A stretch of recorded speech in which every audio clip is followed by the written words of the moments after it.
కృష్ణా జిల్లా మచిలీపట్నంలోని సర్వజన ప్రభుత్వ ఆసుపత్రిలో 3 రోజుల శిశు అపహరణ ఘటన కలకలం సృష్టించింది.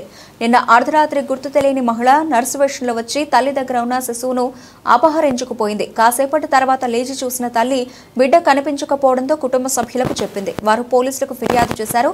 పోలీసులు అప్రమత్తమై గంటల వ్యవధిలో శిశువుని గుర్తించి తల్లి చెంతకు చేర్చారు. నా పేరు స్వరూప అండి. నేను 9వ తారీఖున ఇక్కడ 9వ తారీఖు నైట్ జాయిన్ అయ్యాము. ఆపరేషన్ చేశారు.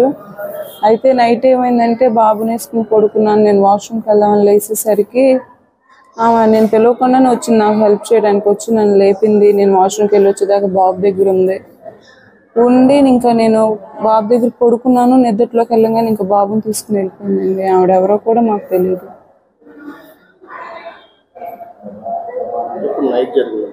నైటే జరిగిందండి. 1:30-1కి అలా జరిగింది.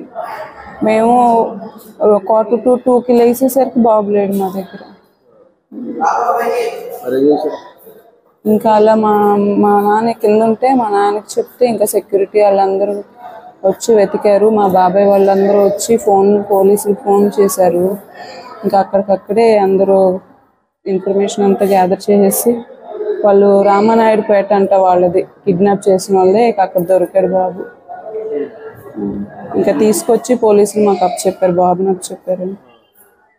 మార్నింగ్ 5-6 కల్లా మాకు బాబుని అప్పచెప్పారు.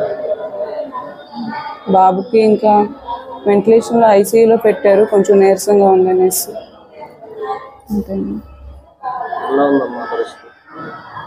బాబుకి బాగానే ఉందండి. కొంచెం నీరసంగా ఉందనేసి ఐసీయూలో పెట్టారు. సెలైన్ ఎక్కుతుంది.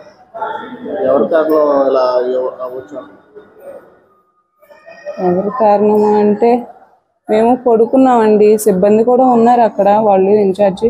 అప్పుడే ఆమె బీపీ చూడటానికి వెళ్ళిందంట. ఆవిడ తీసుకుని వెళ్ళిపోయింది ఈ లోపే.